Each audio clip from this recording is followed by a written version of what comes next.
Ya son demasiados que la pasan mal. Hemos dicho basta y echado a andar. Nadie en el mundo nos puede parar. Empezó la lucha y vamos a triunfar. Por fin la justicia llegará a reinar. Hemos dicho basta y echado a andar. La sangre caída me supo enseñar cuál es el camino que debo tomar para que en la tierra haya libertad. Levantar cabeza y no mirar atrás. El futuro es nuestro, nueva sociedad. Hemos dicho basta y echado a andar.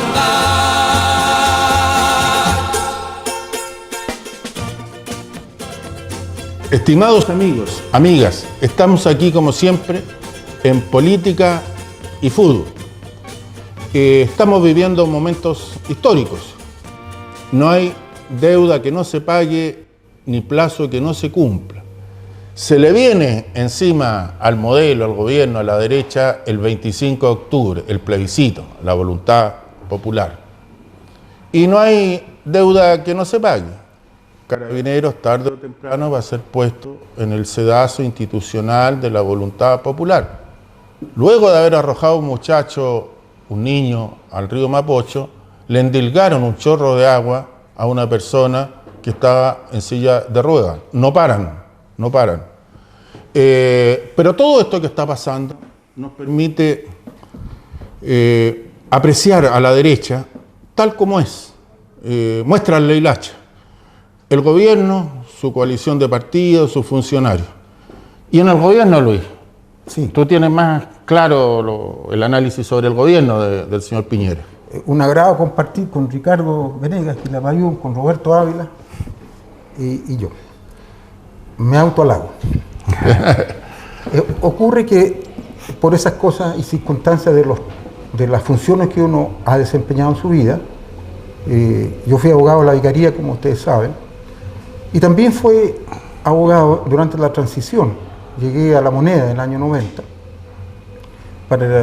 Me encomendaron hacerme cargo de seguridad ciudadana y derechos humanos. Y bueno, siempre quedan contactos. Y una persona muy bien informada, que ha sobrevivido, me comentó algo que sin duda tengo que compartirlo con ustedes, porque va a explicar mucho de lo que está ocurriendo. Las prioridades del gobierno de Piñera en estos días, con instrucciones precisas a todos los funcionarios de alto nivel y a los mandos medios de confianza. ¿Cuáles son esas prioridades? 1. Defender a toda costa a Mañalich. Mañalich enfrenta dos situaciones, una judicial y una política. En la judicial, Mañalich está investigado por una figura muy especial y muy determinante penal que la hizo valer el alcalde Jadwe. Miren la paradoja. Un alcalde comunista tiene entre la espada y la pared al gobierno, bien merecido. Y en ese proceso judicial se han requerido por parte del fiscal y la fiscalía en general las fichas, los antecedentes, los mails que constan de cómo fue manejada la pandemia, qué acciones emprendieron, cuáles eran las cifras. Y estamos en un momento en el cual la Corte Suprema le solicita al ministro París que entregue su antecedente. El ministro hace una respuesta señalando que no puede entregarlo por razones de seguridad nacional. Cuando yo recibí esta información, hasta ahí estaban los antecedentes. Posteriormente a recibirla, el propio Piñera, el presidente de la República, inmiscuyéndose en las actividades de otro poder del Estado, envía un documento de la Corte Suprema donde les dice que no insistan en solicitar los antecedentes de cómo se manejó la pandemia. ¿Qué ocultan? ¿Hasta dónde está comprometido el gobierno? ¿Hasta dónde está comprometido Piñera, Mañalich y ahora el mini ministro París? En un barrio donde hay instituciones de seguridad muy importantes, incluso entiendo que está un servicio de inteligencia del ejército, que con ocasión de las protestas salían funcionarios con fusiles M16. Sí, claro. Perdona, pero para entender un poquito más el asunto, se supone que lo que está en tela de juicio eran los datos que publicaba el Ministerio de Salud bajo el mando de Mañalich respecto al número de damnificados, o sea, de contagiados y el número, que esos datos estaban falseados, ¿no es cierto? Claro, ese es el hecho, investigado. Y esos datos deberían estar en alguna base de datos que la gente la está solicitando, y se supone que podrían haber estado o no en estos computadores que robaron. ¿Por qué roban estos computadores? Eso es lo que yo no entiendo. ¿Qué información clave podría haber habido ahí? Quizás porque no había ningún banco cerca que robar. Entonces, de banco a computador. Mira, al lado, no sé, al lado está el OS9 de Carabineros. Al frente, conozco esa dependencia a raíz del caso de los jóvenes quemados. En algún momento nos tocó llevar testigos ahí. Está el OS7. O sea, las dos o las tres primeras cuadras de Avenida Bulnes, de norte a sur, es un área sensible por la presencia de oficinas del Ejército, Carabineros. Y de servicios de inteligencia, ¿no? Que son servicios de inteligencia además. Entonces sale la Seremi, que es una niña economista, primera vez en la historia que no se pone una médico a cargo de una seremía, y dice que no hay información sensible. Pero para que nuestros auditores se enteren cómo se maneja a veces la información a nivel gubernamental, si no importa que haya función sensible, lo que se interesaba ahí es que desapareciera la información. Porque puede ser que del Ministerio de Salud la enviaran ahí para que la tuvieran. Después van a decir que esa información nunca existió. Es borrar la huella. No es decir que la seremía, no es decir que la seremía había producido esta información. Ahí puede haber estado por otra cosa almacenada. El tema es hacer desaparecer. Así se maneja, desgraciadamente, este gobierno, como lo hacía la dictadura y como costó mucho descubrir sus procedimientos. Pero es prioridad. Proteger judicialmente a Mañalich es prioridad.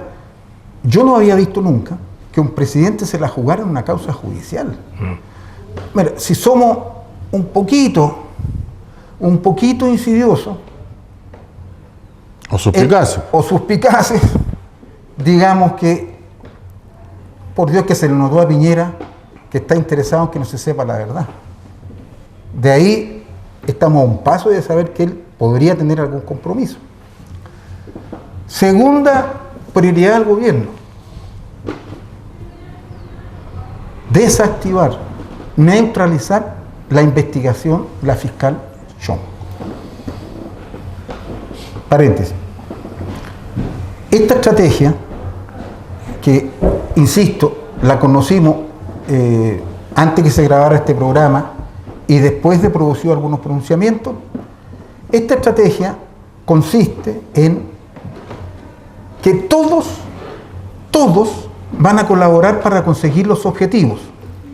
Todos, desde Piñera para abajo. Y por lo que hemos visto, se está dando la situación. Entonces, para desestabilizar a la fiscal Chong o neutralizarla, van a emplear también todos los medios a su alcance. Y el que lleva la batuta en esto es el ministro del Interior, que ha relativizado las amenazas que ha recibido la fiscal. Aún más, ha señalado que aunque ella no es objetiva, hay que apoyarla. No ha dicho hay que resguardarla, hay que cuidarla. Mire, en este minuto le rindo un homenaje al general Toro del Ejército, pero que fue el primer director de la Policía de Investigaciones. Un general democrático que ha sido perseguido, denostado por el Ejército. Tuvo, como todo miembro del ejército, obviamente situaciones que lo comprometen. Pero en el aspecto que yo voy a señalar, él creó el Departamento Quinto, que después pasó a llamarse Departamento de Derecho Humano, la Policía de Investigación, que le ha dado prestigio a una institución que estaba en el suelo, que estaba muy desprestigiada por temas de droga, por temas de corrupción. Y ahora Investigaciones, extrañamente, en todas las encuestas aparece o primera o en segundo lugar de aprobación. Y me dio orgullo ver a unos muchachos de la Policía de Investigaciones salidos de esa escuela que costó tanto construirla, y se construyó esa escuela para esta formación en la transición, interceptar a un teniente coronel, a un comandante carabinero, y ponernos la evidencia que había pasado 2 veces frente a la casa de la fiscal Chong. Aún más, otros motoristas habían parado y habían entregado una amenaza en la casa de la fiscal Chong, diciéndole a un hijo, un niño, que tu madre vea esta carta. Son el mismo equipo. La explicación posterior es: ando buscando un taller, dijo el carabinero, un taller para mi moto que tenía algún defecto. ¿Sabe dónde trabaja ese carabinero? En transporte. ¿Y sabes cuál es la regla fundamental en cualquier policía del mundo y obviamente de Chile? Que todos los vehículos que tengan un problema particular o de la institución se arreglan entre ellos para evitar que los saboteen. O sea, es una gran mentira. Él pasó interesadamente, con propósitos que algún día se van a conocer, frente a la casa de la fiscal Chong. La quieren anular. Pudiese ella no tener opinión política. No quieren que opine, no quieren que sea un ser humano sociable como lo exige la conducta de cualquiera de nosotros. Todos somos sociables, todos tenemos opinión, los jueces, los parlamentarios. Por sus opiniones en favor de los derechos humanos que tiene la fiscal Chong, quieren neutralizarla. Insisten en que ella está equivocada y que el muchacho que cayó al río Mapocho cayó porque se tropezó y se fue a las aguas. Y la verdad que muestran los videos totalmente dispuestos. Lo tomó y lo empujó. Y así está hasta el momento en los tribunales. ¿Cómo quieren destruirla? Diciendo que no hay que aventurar juicios y que hay que esperar la resolución de los tribunales. Esa es la postura del gobierno a través de Pérez. Estimados amigos, Pinochet murió sin una sentencia condenatoria. Entonces, ¿no podríamos decirle asesino a Pinochet? Siguiendo la tesis del ministro del Interior. Obviamente que el gobierno está desesperado y esta es una estrategia errada. Y la tercera prioridad del gobierno, la tercera, con esto termino, defender a Pérez la acusación constitucional en su contra, también con todos los elementos. Con todos los elementos. Y ahí, por favor, tener ojo con esos parlamentarios que comienzan a dudar de la efectividad. El señor Lagos Weber, que no está convencido. Estamos en tiempos en los cuales cada uno de nosotros debe decir lo que piensa porque son tiempos históricos. A mí me llama la atención que la postura del señor Lagos Weber sea parecida a la postura de su padre con las licitaciones de las carreteras o de la autopista. Espero que él no esté esperando que lo reciban o le llegue un maletín. Aquí Pérez se puso él al margen de la ley. Él con los camioneros. Él cuando no aplicó la ley de seguridad interior del Estado. Él cuando protege a las marchas del rechazo, que hacen hasta simbología nazi, hacen una apología del odio. Él se pone al margen de la ley. Y además ahora dicta sentencia. Él dice que Longueira es inocente y que el carabinero que tiró al río Mapocho también es inocente. O sea, para él no existe la separación de los poderes del Estado. Él es una persona que ama las dictaduras. No entiende esta separación. Yo no sé cómo llegó a ese cargo. Bueno, llegó porque Piñera lo necesitaba para este momento. Llegó porque es útil a la neodictadura de Piñera. Pero estas son las prioridades y esa es la información que queríamos compartir con ustedes y ojalá que para aclarar un poco lo que está ocurriendo. ¿Tú querías decir algo? Sí, bueno, lo que está pasando en Chile yo creo que merece un análisis bien profundo. O sea, lo hemos dicho yo creo en este programa. ¿Quiénes están gobernando Chile? En mi criterio no es la derecha, es la ultraderecha.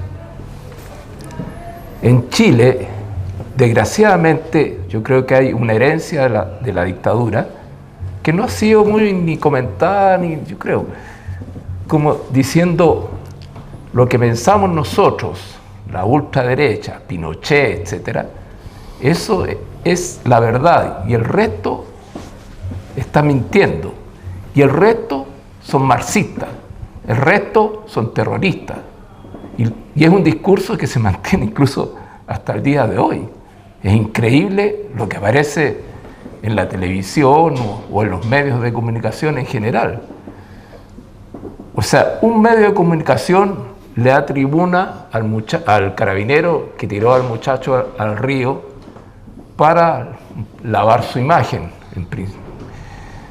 Un medio de comunicación le da tribuna al señor Carlos Larraín para que él diga, textual, por ejemplo, hablando de la muerte de la persona que atropelló a su hijo, que el difunto era de vida irregular.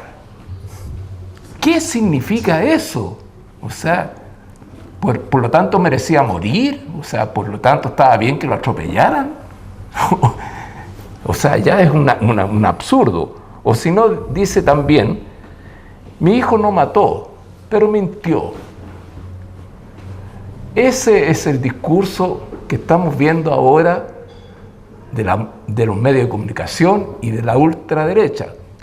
A mí me llama mucho la atención lo que están apareciendo ahora, todos estos programas como que hacen un análisis de lo que viene, del plebiscito del 80, etcétera, de la campaña del sí y el no, etcétera. Entonces, remueven mucho la memoria, pero yo los invito a ustedes a estar atentos a este discurso así, diciendo que todo lo que es como distinto al sistema neoliberal, etcétera, está malo.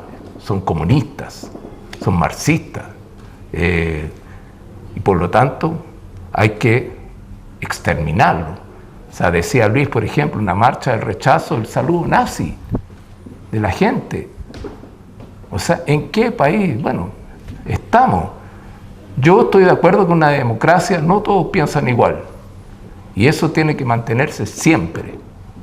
Nosotros en este programa hemos manifestado nuestra opinión y han surgido comentarios de gente que dice, no estamos de acuerdo. Y está bien, me parece que está bien. Eso alimenta el debate y eso podría contribuir a hacer de Chile un país mejor, pero no con esta rama de la política, por así decirlo, que para mí le ha hecho mucho daño a Chile. Cuando uno distingue entre la derecha y la ultraderecha, a mí se me viene a la cabeza un poema del poeta salvadoreño Roque Dalton, que dice a su hijo, recuerda hijo, hay fascistas antipáticos y hay fascistas simpáticos, pero al final del día son todos fascistas. Y lo digo esto porque don Jaime Belolio, que nos los pintan como la derecha democrática, distinta, ¿ya? No los ministros del Interior vinculados a Colonia Dignidad. Apareció el 12 de octubre emplazando a todo el mundo por la violencia. Él señaló, y obviamente dirigiéndose a los opositores, que no se iba a tolerar más estos que se creen dueños de las calles, que las personas tienen que condenar la violencia, repudiar la violencia, defínanse. Ese discurso ya lo conocemos, esos eran los discursos que hacía el ministro del Interior de Pinochet, Sergio Fernández, el otro, el cara pálida, ¿cómo se llamaba? Entonces, bien. Perdón, qué bueno que no nos acordemos el nombre de ese ministro del Interior, quiere decir que fue una persona intrascendente, y nos acordamos, pero tengo la imagen, o será de viejo. Pero bueno, si vamos a hablar de violencia, señor Belolio, tenemos que hacer una distinción fundamental. La violencia puede ser sobre las personas o sobre las cosas. Obviamente la violencia sobre las personas es mucho más grave que la violencia sobre las cosas. Veamos esto. En Chile han muerto más de 30 chilenos, hay más de 300 con mutilaciones oculares y hay cientos de lesionados. Ninguno de esos es militar ni es policía.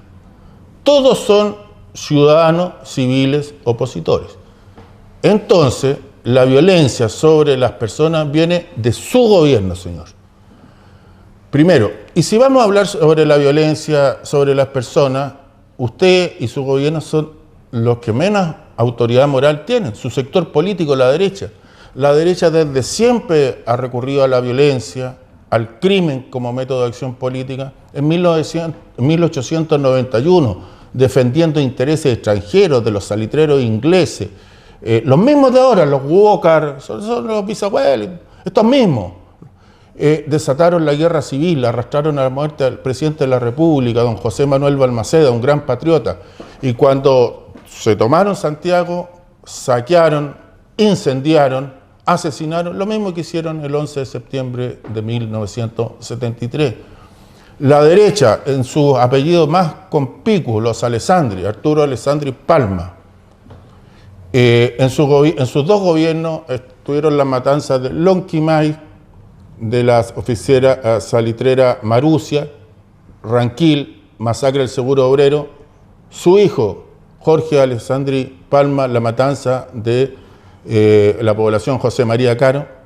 La derecha desató la matanza de Santa María de Iquique y la derecha fue el sostén, el instigador de la dictadura militar de Pinochet durante 17 años, donde se mató a la gente de todas las formas que es posible matar, quemando vivos, degollando, dinamitando, arrojando vivos desde helicópteros, dejando gente enterrada en el desierto, como en Arica, haciendo que ciudadanos jóvenes uruguayos, como en el regimiento ferrocarrilero de Puente Alto, los hicieron comer vidrio molido. Así mató la dictadura militar con el apoyo y con el patrocinio de la derecha. Así que si va a hablar, señor Belolio, de violencia, tenga por lo menos el decoro usted de ser de los últimos que hable condenando la violencia. Ahora, la violencia sobre las cosas. ¿Cuál es la violencia sobre las cosas? Botar un semáforo, botar una señalética, sacar un asiento de una plaza, pintarrajear una muralla. No apoyo eso, en absoluto, no me gusta. Pero le digo que eso es una respuesta bien ponderada, yo le diría casi hasta civilizada, es una respuesta mínima frente a los abusos que ustedes hacen. No solo la violencia física contra las personas, que ya la mencionamos, lo que han hecho ustedes aquí, han dejado ciegas a las personas, sino que la violencia social, El señor Ponce Lerú, yerno del dictador Pinochet, y este señor se apropió indebidamente de 165 millones de dólares. Le aplicaron una multa de 68 y terminó pagando 3 millones de dólares. Eso violenta a cualquiera, pues señor. Porque si uno no paga una infracción de tránsito, lo llegan a buscar preso, carabineros, y se lo llevan engrillado por no pagar un sea el paso, una luz roja. Uno. Segundo, acabo de ver en un cuadro comparativo que publicó la Fundación Sol y señala cómo Croacia, que tiene el mismo ingreso que nosotros, mismo Producto Interno Bruto, país de clase media en Europa, de la ex Yugoslavia, sin embargo, su sueldo mínimo es más del doble del sueldo mínimo de Chile. En este país, su gobierno, señor Belolio, quería que los chilenos no retiráramos el 10%, quería que nos muriéramos de hambre, para defenderle los intereses a los grandes empresarios, de la cual su jefe, el señor Piñera, es con buena y mala arte, propietario y usufructuario. Entonces, señor Belolio, no nos vuelva a hablar de violencia. Yo, perdona, ¿Sí? un detalle nomás que se me vino a la memoria, que acabo de ver también un video respecto a unas palabras de Allende, a poco de haber asumido como presidente, donde les dice a la gente, bueno, vayan a sus casas, etcétera, pero le dice a los periodistas, después de una gran fiesta de manifestación, de alegría por el éxito del gobierno, por el triunfo, etcétera, y ojalá pudiéramos poner esas palabras. La izquierda, los obreros, los campesinos, los empleados, los profesionales, los técnicos, los intelectuales triunfaron en Chile. Y en la noche de la victoria se juntaron 200.000 personas. No hubo un vidrio roto, no hubo un automóvil destruido, no hubo un adversario nuestro que pudiera decir que lo ofendimos, ni siquiera de palabras. En cambio, los sectores derrotados, la ultraderecha, ha tratado de conspirar, ha hecho todo este sabotaje desde el punto de vista económico y todavía tiene mercenarios a través de los cuales coloca bombas. No hubo ningún disturbio por parte de los que apoyaban a Allende. Ninguno. No hubo ningún destrozo. ¿Quiénes fueron los que hicieron violencia en ese momento? Era la derecha y la ultraderecha. O sea, ya esto viene desde hace mucho, mucho tiempo, este discurso de que solo la izquierda son los violentistas y ellos son unas santas palomas. Muy distinto a lo que apareció después, a raíz de Pinochet, por ejemplo, como una situación parecida, donde hablaba, no, es que los violentistas y ellos están haciendo todas clases de manifestaciones y destrozos. Y estos cucalones que andan defendiendo a los uniformados, oye, hagamos historia. La derecha mató aquí a 2 comandantes en jefe del ejército. Sí. Asesinó al general René Schneider-Cheró y asesinó al general Carlos Prat. O sea, la derecha tiene en sus manos la sangre de 2 comandantes en jefe del ejército chileno.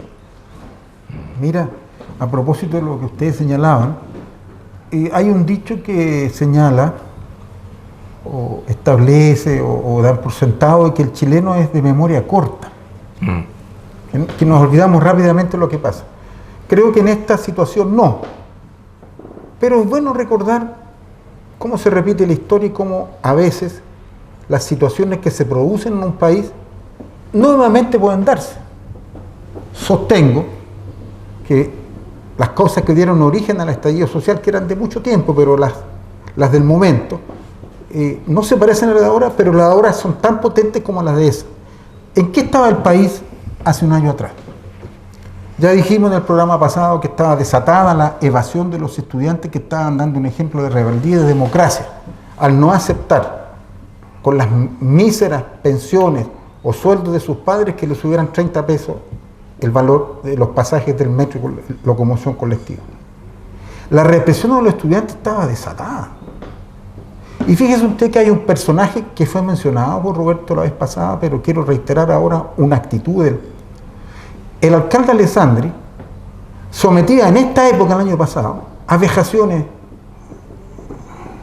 absolutamente inapropiadas, como son todas las vejaciones, pero además inesperadas. Los estudiantes del Instituto Nacional, antes de entrar a clase, eran tendidos en el suelo y revisados por carabineros. Eso pasaba hace un año atrás.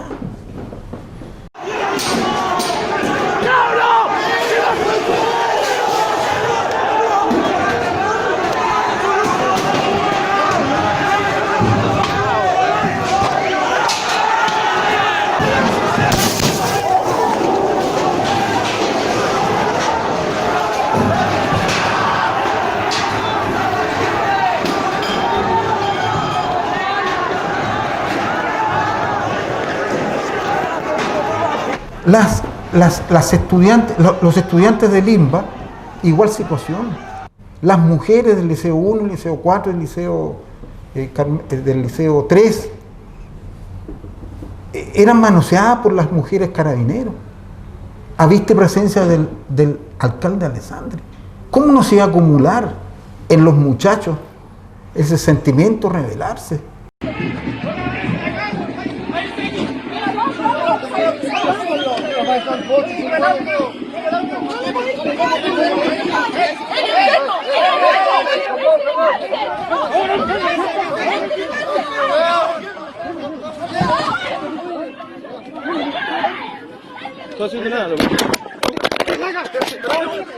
Eso ocurría hace un año atrás. ¿Para qué decir de la situación económica?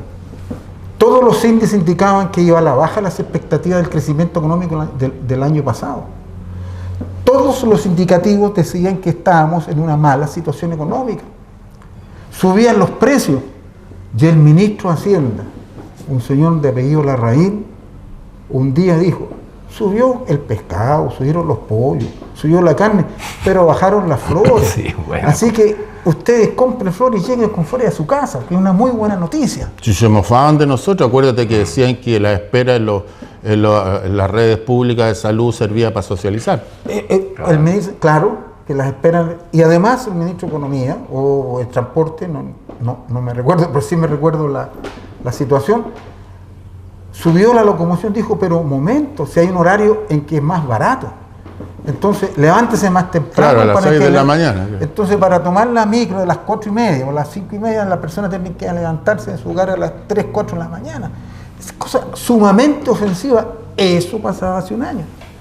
El Tribunal Constitucional acogía, lo sigue haciendo en cierto modo, toda situación que significara aplazar los procedimientos contra los violadores de derechos humanos, sin contar con otras situaciones de índole económica. O sea, el Tribunal Constitucional era el cuarto poder sin discusión alguna. No valía la pena ir a los tribunales porque se recurría al Tribunal Constitucional para todo. El Tribunal Constitucional era el cuarto poder lejos.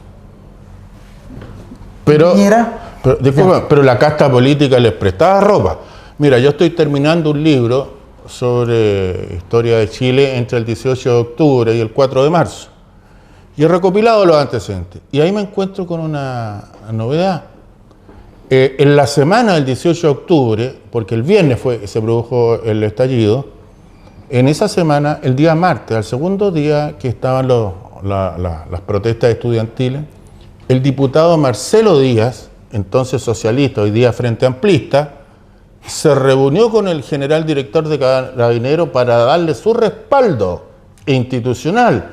Está ahí, Marcelo Díaz. mira, bueno, ¿y qué pasaba con nuestra primera autoridad? Que ustedes ya sabemos que me cuesta mucho decir lo que es, digo simplemente Piñera. Piñera, en esta fecha, el año pasado, era, según la vocera del gobierno, el líder mundial. Quería ser. No, pero ella lo Bueno, señaló. para ella debe haber sido el líder universal, pero cósmico. Lo señaló como un líder mundial. Y él en esta época, el año pasado, no estaba tan preocupado de lo que estaba pasando en el país, ni de la situación económica, ni de los estudiantes. Aparecían notas en las páginas sociales del Mercurio donde aparecía doña Cecilia Morel con Piñera, estableciendo qué personas irían a las cenas con Trump, con los reyes de España, Putin venía. con Putin. Estaban viendo Jinping. la proyección de lo que serían las dos grandes conferencias que se iban a realizar en Chile, no conseguidas por su gobierno, señaladas con anterioridad al país Chile como el anfitrión. Piñera en ese minuto estaba en la idea de que era el líder mundial. No, y como no se ahoga en poca agua, quiso saltarse, pasar por arriba de Macri y de Bolsonaro, que eran como los líderes naturales de la derecha latinoamericana. Bueno, ahí está el hombre. Ricardinho, dejamos bien apretujado el tiempo, pero bueno. No, es que bueno, tenemos que hacer un corte como siempre, y bueno, hay bastante que hablar. Estamos a puertas de cumplir justamente un año del 18 de octubre, así que vaya nuestro homenaje para todos los muchachos que se manifestaron ese día. Pero hay una situación en Chile que a mí me parece mala, no sé, que muestra un poco el poco aprecio que le tenemos nosotros, los chilenos, de repente a nuestros propios artistas. Hay un gran músico, poeta, escritor, que estuvo mal de salud, que afortunadamente logró sobreponerse, pero sin embargo su señora falleció hace muy poco. Me refiero a Patricio Mans, un gran artista chileno, merecedor del Premio Nacional de Literatura, grandes obras compuestas por él, no solo en la literatura, sino también en la música. Así que, como un homenaje a Patricio Mans y por una pronta mejoría, de hecho, bueno, hay varias actividades porque la deuda que él tiene con la clínica es enorme, muy grande, así que vamos a tratar de apoyar en todo lo que se pueda para esta causa. Patricio Mans.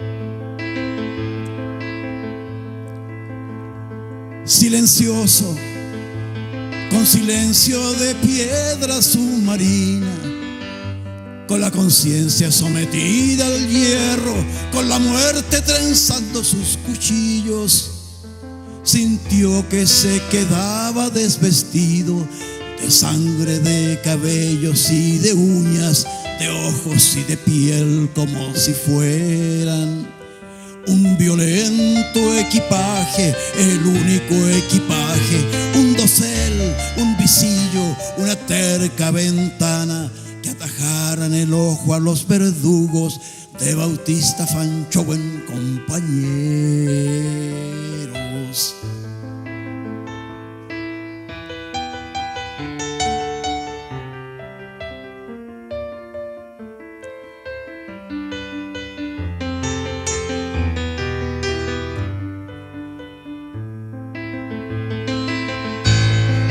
Callado, que no hubiera pensado que pudiera coronar con silencio su conducta, recordar a la especie la decencia y juntar sobre el cuerpo luminoso los golpes propinados a su pueblo, la espina y la cadena.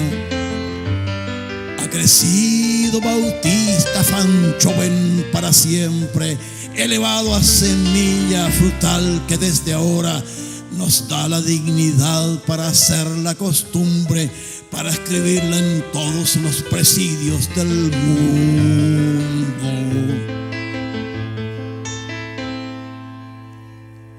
Secando la memoria, clausurando la boca, no dijo una palabra, ni una fecha, ni un nombre, ni un país, ni un río, ni una flor, ni un bosque, ni una abeja que sirvieran de mapa a los verdugos de su pueblo. Eso es todo. Así es todo de simple, compañeros.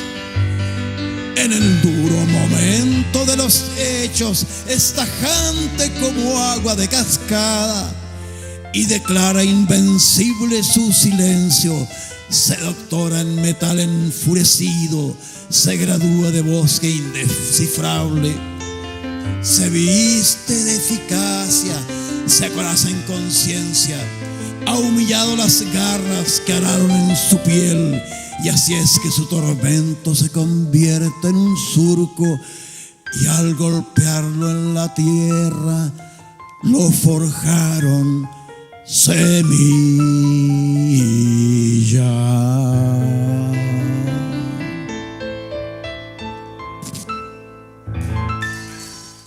Estimados, un aviso previo. Si usted tiene actividades que haya realizado artísticas, culturales, en favor del apruebo, en esto que estamos todos los chilenos, mándenos y le hacemos un espacio en nuestro programa. Porque Chile y los chilenos en el exterior estamos realizando cientos, miles de actividades. Tienen que conocerse. Yo quisiera acotarte algo a lo que ha dicho Ricardo. La deuda de Patricio Mans en la clínica. 435 millones de pesos. O sea, ¿cómo alguien, a partir de la enfermedad de una persona, llega a deber $500,000? Más de $500,000. De eso estamos hablando. Ricardo, cuéntanos, hay más cosas en el ámbito de la cultura. Yo quisiera hacer una pregunta, a ver si ustedes me pudieran responder. Ahora, ¿quién es la ministra de Cultura de este gobierno? ¿Cómo se llama? ¿Cómo se llama la ministra? Nadie sabe. Nadie sabe. ¿Qué es lo que hace la ministra de Cultura? Es una ministra, una mujer. ¿Qué es lo que hace? Sabemos lo que no hace. Sabemos lo que no hace. Que es bastante. Entonces, ¿por qué digo esto? Hace muy poquito ustedes vieron, probablemente en las noticias, la Orquesta Sinfónica, el Coro Sinfónico de la Universidad de Chile y el Ballet, en una presentación ahí en la Plaza de la Dignidad, para protestar porque les habían bajado los sueldos, que no les permitían actuar. Y eso depende, por supuesto, del Ministerio o de la Universidad de Chile, pero finalmente del Ministerio de Cultura. Yo me pregunto en estos momentos, ¿cuál es el presupuesto del Ministerio de Cultura? Me di el trabajo de meterme a la página. Estas son cifras y la podemos poner después en cámara, pero son alrededor de 200.000 millones de pesos el presupuesto del Ministerio de Cultura. ¿Y en qué se lo gastan? Se lo gastan de repente en financiamiento del fomento del arte y la cultura, 35.000 millones de pesos. Establecimiento de acceso a arte y la cultura. Bla, bla, bla. Y yo digo, ¿es importante la cultura en estos momentos? O sea, cuando la gente no tiene trabajo, hay ollas comunes, la gente está pasando hambre, etcétera. Uno diría, bueno, tal vez la cultura mirada desde el punto de vista así como de la entretención, como si eso fuera, pero no lo es. Y yo diría, bueno, a lo mejor la gente tiene razón, ¿por qué hablar de cultura en este momento? Pero resulta que este gobierno se está gastando millones de pesos y de dólares en otras cosas. En armas, por ejemplo. Por ejemplo, en armas. Y además están todos los desfalcos, las cosas que ha pasado con Ponce Lerú, con Soquimich, etcétera. El ejército, con el carabinero, etcétera. Entonces uno dice, ¿en qué se gastan la plata? Y a mí me parece escandaloso, corroborando lo que decía Roberto, de que la deuda de Patricio Mansen, de la clínica sean, bueno, millones y millones de pesos. Entonces yo digo, hay algo que anda mal. Y por último, un solo detalle nomás, a raíz de que estamos celebrando, no celebrando, conmemorando, digamos, el 12 de octubre, que se supone que es el Día de la Raza. Y resulta que la Seremi de Cultura, Alejandra Novoa, publicó un afiche en las redes sociales a raíz de esta misma aniversario del 12 de octubre, donde aparecían los españoles y los indios, los indígenas, recibiendo, no sé si lo vieron, sí, recibiendo a los españoles y con un comentario así, vamos a hacer, digamos, un gran país y vamos a aportar, etcétera, etcétera. Y con camiseta del Barcelona. Que tuvo que incluso pedir disculpas. Esa es la gente que mueve la cultura en Chile en este momento. Es escandaloso. Mire, se ha referido Ricardo al 12 de octubre. La historia es la visión que desde el presente tenemos de los hechos del pasado. Como el presente en Chile está cambiando, está cambiando también la historia, y la historia está en revisión, y qué bueno que así suceda. Voy a decir algo que alguna vez lo dije en un aula de la Escuela de Derecho de la Universidad de Chile el año 1978, y después que dije esto, la profesora, que después fungía como demócrata, me dijo, esa es la visión marxista, me dijo, eso era como mandarme a la cárcel. Eso hizo la señora, demócrata. Mire, el 12 de octubre de 1492 se produjo una invasión absolutamente ilegal desde el punto de vista del derecho internacional existente. En esa época ya existía el derecho de gentes, y se decía que si existía una comunidad organizada que se regía por leyes, eso no se podía invadir. El año 1492, el mercenario genovés, italiano diríamos hoy día, al servicio de los reyes de Castilla y Aragón, invadió América Latina, sin ninguna razón ni fundamento. ¿Cómo operaba esto? Esto operaba como una sociedad del pillaje. A América Latina no la invadió el ejército español, sino que cualquier persona que reunía un grupo de personas con armas, dispuestas a matar, asesinar, esclavizar, y que tenía el dinero para pagar las provisiones, hacía un contrato en la Casa de Contratación de Sevilla y se venía a América Latina y se apropiaba de una zona, esclavizaba, mataba, robaba. Eso fue la conquista de América.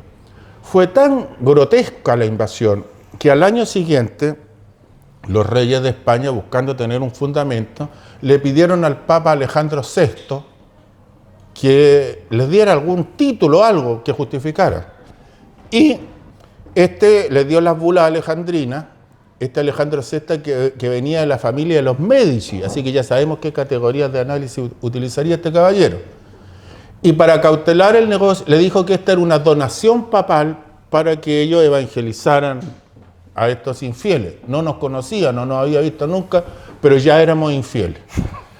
Y dijo que cualquiera que viniera a colonizar América sin la autorización de los reyes españoles quedaba excomulgado, para cuidar el negocio. Y recibió una suculenta cantidad de dinero, por supuesto el Papa, por esta bula magnífica para los reyes españoles. Después se vinieron los portugueses, los tratados de Tordesillas, se repartieron a América Latina y esas cosas. Aproximadamente 30 años después, dijeron, matar no es tan lucrativo, es mejor esclavizar, y crearon el sistema de encomienda. O sea, se le encomendaba a una persona, a un grupo de indígenas, que lo hacía trabajar la esclavitud. Esto fue tan violento que incluso repugnó a la conciencia de los españoles. Los abusos que cometían los depredadores españoles en América Latina eran tantos que en 1551 se convocó a la Junta de Burgos a una discusión sobre qué estaban haciendo, si bien o mal. Quien criticó a la invasión fue Fray Bartolomé de las Casas, que es autor de un enorme texto en 3 tomos, breve relación de la destrucción de las Indias. Y defendió la conquista y sus abusos Juan Ginés de Sepúlveda. Ginés de Sepúlveda dijo que esto se justificaba primero porque estos países América Latina era incivilizada. Segundo, porque hacía sacrificio humano. Tercero, porque hacía canibalismo. Y cuarto, porque era necesario evangelizar. Lo destruyó completo Fray Bartolomé de las Casas. ¿Cómo podían ser civilizadores los españoles, cuya mayoría de su población era analfabeta? En el Palacio del Escorial ni siquiera existían baños y los excrementos los tiraban por una cenica por la ventana, de civilizaciones como los mayas, como los incas. Los mayas, que habían hecho avances tan significativos en matemáticas, habían descubierto el cero, sabían de astronomía, manejaban la agricultura, tenían concepciones ecológicas. ¿Cómo podían ellos ser civilizados por los españoles? Segundo, era mentira, esto del canibalismo era una barbaridad, una imputación falsa. Y tercero, respecto a los sacrificios humanos, lo que hacían era que mataban al jefe de un ejército contra el cual combatía. Eso era mucho más civilizado que la noche de San Bartolomé entre los supuestos civilizadores católicos en París. Y por último, dijo algo irrebatible Fray Bartolomé de las Casas. El evangelizar es un derecho del evangelizado. Él tiene que pedir que lo evangelice. No se le puede imponer la evangelización y a cuenta de eso esclavizar. Todo esto está en revisión en la historia. Y Chile es uno de los pocos países, salvo España, que celebra el 12 de octubre. Esto de cesar, esa fue una fecha negra, fue una agresión que deja problemas hasta el día de hoy. Y nosotros no podemos celebrar un genocidio. Pero bueno, volvamos, estábamos muy lejos. Hay cosas urgentes ahora en la política chilena que tú tienes información sobre plebiscito. Sí, una cosa. Agregar algo nomás que a mí me impresionó mucho. Conociendo Cartagena de India, que en algún momento fue un puerto negrero donde llegaban los barcos esclavistas y desembarcaban ahí y era un acontecimiento y la gente iba a mirar cómo llegaban los barcos con los esclavos. Y se producían escenas dantescas, porque bajaban, que eran verdaderos sobrevivientes los esclavos que llegaban vivos. A los muertos o moribundos le sacaban la sangre, la mezclaban con huevo y arena y con eso hacían murallas. Decían que era el mejor pegamento que existía. Los grandes, el origen de la raza, eran enviados a Jamaica, donde posteriormente pasaron a Estados Unidos. Por eso los de Jamaica tienen esos atletas portentosos, porque eran los sobrevivientes de la llegada de esos barcos. Eran tremendas personas que sobrevivían meses sin agua, sin comida, maltratados. Y desgraciadamente la iglesia de esa época, justificando y señalando lo que decía Roberto, escribió unas frases que están todavía ahí, que no las removieron, y que decía: no os preocupéis, los negros no tienen alma. Ese es el devaluar. Fíjate que ese es el devaluar a la víctima que siempre ha usado los sistemas opresivos. Los nazis le decían a los jóvenes de la SS: son infrahumanos, los judíos tienen apariencia humana, pero no son humanos. ¿Qué nos decía aquí la dictadura militar? Merino. Son humanoides, tienen apariencia humana. ¿Ah? ¿Qué nos dijeron ahora? La señora Jacqueline Van Rieselbergher: son patipelados, no son compatriotas, no son seres humanos los que le llenan en el bolsillo mes, son patipelados. ¿Qué dijo la señora del presidente de la República? Son alienígenas. Es devaluar la víctima para poder agredirle. Exactamente. Y los torturadores de la DINA, de la CNI, siempre han señalado que estas personas prácticamente no eran seres humanos. El convencimiento de que ellos eran una raza superior. Y aquí andan desfilando ahora. Se transmite esto, parece, con los siglos. Andan desfilando por Las Condes, haciendo la simbología nazi. Pero algo los traiciona. De arios y de nórdicos no tienen nada. Entonces, es una contradicción muy grande ver a unos pobres habitantes de nuestro país, con rasgos de los cuales deberían estar orgullosos, pero quisieran hacer otras cosas. No, y cuando se ponen xenófobos como el señor Kast. Oiga, señor Kast, si su abuelo, que llegó a Chile con una mano atrás y otra adelante, venía huyendo después de ser parte de la juventud hitleriana en la artillería antiaérea. Así que si había que poner barreras en Chile, una barrera habría que haberse puesto a su abuelo y hartos problemas que se habría ahorrado Chile. Porque ustedes no han aportado nada a la cultura ni al desarrollo nacional. A propósito de Kast, un comentario, un paréntesis. No sé si ustedes supieron que hay un nuevo programa de televisión. Ah, sí. Un café, no sé. Café cargado del Checho Irán. Del Checho Irán, que marcó 0% de rating o 1%. Y el primer, no, en su momento peak 1. Ya. Y creo que el primer invitado era Kast. No sé cuál de los Kast. No, el ministro Pérez, el segundo Kast. Y cuando fue Kast tenía porque aquí hay una cantidad de gente que la tiene trabajando ahí. Entonces mandaban ahí a las redes sociales Kast para que sonara ahí.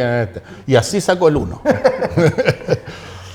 Mira, bueno, todas estas cosas que hemos hablado, las malas, tenemos una posibilidad ahora histórica de construir algo distinto a través de una nueva constitución. Hay mucha gente que en Chile vino luchando. Quiero recordar a Roberto Garretón, que hace ya unos 15 o más años hizo un grupo por la Asamblea Constituyente para una nueva constitución. O sea, hay gente que ha peleado mucho por una nueva constitución y de distintas ideologías. Gustavo Ruz Sañartu peleó solo durante años el Pollo Ruz por la constitución. Así es, por ejemplo, también. Y nada menos ni nada más que vamos a definir la futura estructura del Estado a través de esta constitución. No vamos a profundizar tanto ahora, vamos a enunciar la futura estructura del Estado. O sea, preocupémonos de elegir buenos constituyentes también.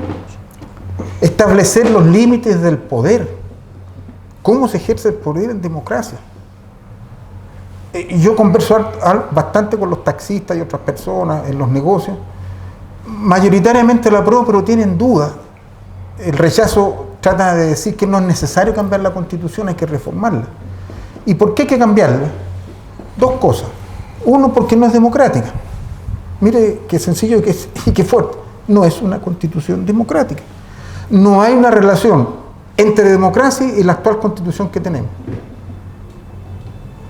Una nueva Constitución democrática nos da la posibilidad, además, de establecer algo que es como un sueño de una lucha, establecer los derechos sociales, que queden establecidos constitucionalmente. Por eso vale la pena luchar, y mucho. El derecho que quede establecido, el derecho a la educación, como lo hemos dicho, el derecho a la salud, y que estén garantizados. Lo que pasa es que nos acostumbramos a ser sometidos. Lo que pasa es que estamos acostumbrados a actos como el de Mañalich y Piñera, cuando señalaban metas cumplidas porque se había disminuido las listas de espera eternas para terminar pagando, como le ocurrió al gran cantante y poeta Patricio Mann. 435 millones de pesos. Establecer los derechos sociales es una gran cosa. Y también hablemos del rechazo. ¿Qué propone el rechazo? Ha ido modificando, no tienen contenido, pero en el fondo, digámoslo, quieren que continúe esta Constitución. Y esta Constitución tiene una visualización en el extranjero que no podemos ignorar nosotros.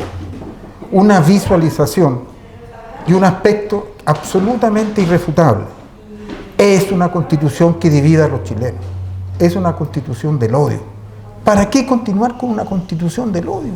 ¿Para qué continuar con una Constitución, por ejemplo, que todos los que estamos aquí eternamente la vamos a rechazar? Porque no podemos no rechazarla. Si en virtud de esa Constitución se relegó gente, se tiró gente al extranjero, se aprisionó a personas en lugares de recintos secretos donde fueron torturados. Las disposiciones transitorias de esa Constitución permitieron todo, además de todas las brutalidades que permite. Por ejemplo, ya lo habíamos mencionado, que exista el Tribunal Constitucional. Todas esas situaciones tenemos la posibilidad, pero hoy día nosotros también tenemos que comenzar la otra etapa. Yo creo que va a ganar el apruebo, yo creo que va a ganar que se establezca una convención constitucional, que se debe transformar en una asamblea constituyente, pero creo que ya debemos comenzar a darle contenido a lo que queremos. Y tenemos que pensar en las personas que adecuadamente integren ese organismo para cumplir los objetivos deseados. Que esto no sea una cosa simbólica ni por encima, que sea con profundidad, porque necesitamos hacer una cosa en serio, profunda y real. Sí, yo solamente apoyaría lo que dice Luis. Yo creo que he escuchado y he visto de repente comentarios en las redes sociales de mucha gente que dice: no, pero ¿qué saco con votar si las cosas no van a cambiar nada, va a seguir todo siempre igual, van a ser los mismos siempre, etcétera? Entonces, no da lo mismo votar o no votar, no da lo mismo, señora, señor, joven, no da lo mismo, hay que votar. Este plebiscito es voluntario, no es obligatorio. Después va a haber otro sí que va a ser obligatorio. Este es voluntario. Pero no da lo mismo no votar que no votar. Y no da lo mismo votar apruebo o votar rechazo. Evidentemente. Votar rechazo significa que seguimos con esta misma Constitución hecha durante la dictadura y cuyo veía recién en las noticias el famoso artículo 8, ese que prohibía la... Sí, la ideología que se funden en la lucha de clase. Mira, eso estaba dentro de la Constitución. Bueno, entonces, y no da lo mismo votar asamblea constituyente o asamblea mixta constituyente o constitucional, como le llaman. Porque uno pudiera votar apruebo, pero asamblea mixta. No nos equivoquemos. Asamblea mixta significa que la mitad van a ser los mismos parlamentarios, etcétera, y la otra mitad recién gente elegida por el pueblo. Entonces, ojo, no da lo mismo. Y no da lo mismo, en mi opinión, ganar por un 60% que ganar por un 80%, por ejemplo. No va a dar lo mismo, porque eso significa que si nosotros tenemos un 80% de apruebo, eso va a permitir, tal vez, en la famosa cosa que decíamos en el programa pasado de los 2/3, tener a lo mejor ya más de 2/3 de gente que va a poder redactar la nueva Constitución. Y un pequeño detalle nomás, ¿qué es lo que pasa después? O sea, gana el apruebo y gana la Convención Constitucional. ¿Qué es lo que pasa? Y ahí, en abril de 2021, va a haber la elección del organismo constitucional por el sistema DONT. Yo desconozco, que no sé lo que es el sistema DONT, que van a tener 9 plazos para redactar la nueva Constitución. Se supone que este organismo constituyente va a estar compuesto por algo así como 152, creo, mitad hombre, mitad mujer. Ahora, ¿quiénes van a ser los responsables de redactar la nueva Constitución? Gente que nosotros vamos a elegir. Pero también, bueno, de hecho no tiene que haber ocupado, o sea, no estar ocupando algún cargo político, no puede ser un senador, un diputado, etc. Lo que ya me parece bien. Pero ¿quiénes serían? Y tenemos que ir pensando, ¿qué personas nosotros le daríamos la confianza para que redacten una nueva Constitución, con todo lo que eso significa? Una nueva Constitución no es para 10 años, 20 años, es para 40 años más. Así que vayamos pensando en los nombres de las personas que nosotros nos merecen confianza. Luis. No sé si estamos llegando, parece... Estamos como en lo final. En lo final. Entonces, bueno, un mensaje. Que nada nos amedrente, que lo que va a pasar más adelante, que los 40.000 carabineros y 40.000 miembros del ejército que van a salir a la calle el 18 de octubre, que posibles disturbios que hayan, que daño a la propiedad privada, todo lo que sabemos que puede ocurrir, que nada amedrente a la gente. Vayan con su familia. Hay encuestas, afortunadamente, o estudios serios que señalan que los jóvenes están decidiendo ir a votar. Y la derecha se lo tiene muy preocupado. Además, dentro de los que no quieren ir a votar, hay personas adultas, afortunadamente conservadores, que no quieren ir a votar. En realidad, con que vote, ya lo hemos dicho, la gran masa entre los 18 y 35 años, esto puede ser una situación muy importante. Y las mujeres que a veces son reacias de ir, las dueñas de casa, que le cuesta dejar a los niños con alguien, sobre todo cuando el voto es voluntario, que vayan a votar. Nuestra misión ahora es convencer, llevar, movilizar, ofrecer transporte. La gente tiene que ir a votar. Y así vamos a construir un nuevo país. Y con esperanza vayamos. Al revés de los rechazos que nos andan amenazando, que andan con los simbología nazi.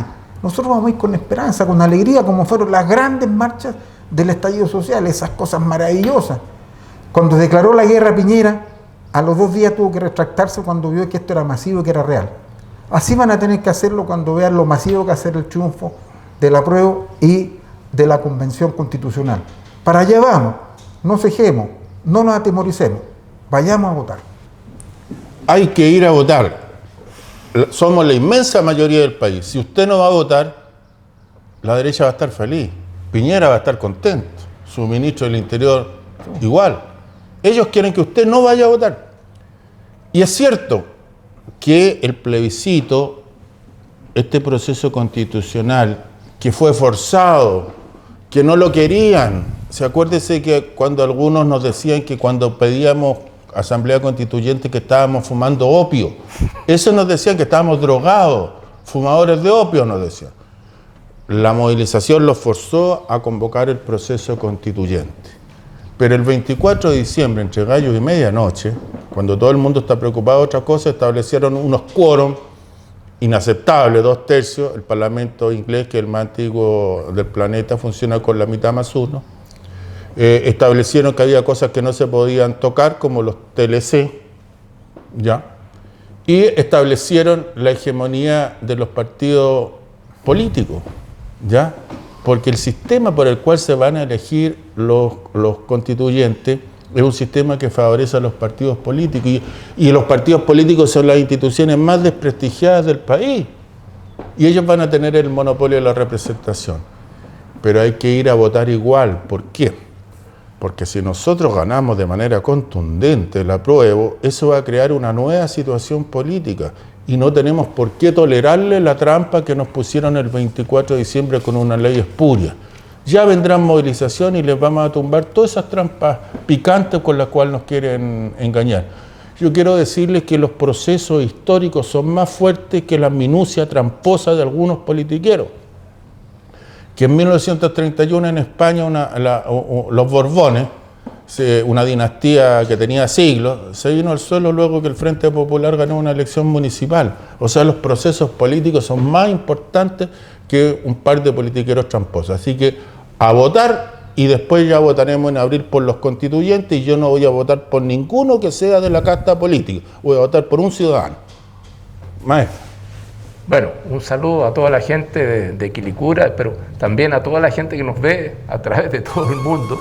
Tenemos mucha alegría de comprobar de que recibimos comentarios y saludos de mucha gente. Así que un abrazo para todos y a cuidarse.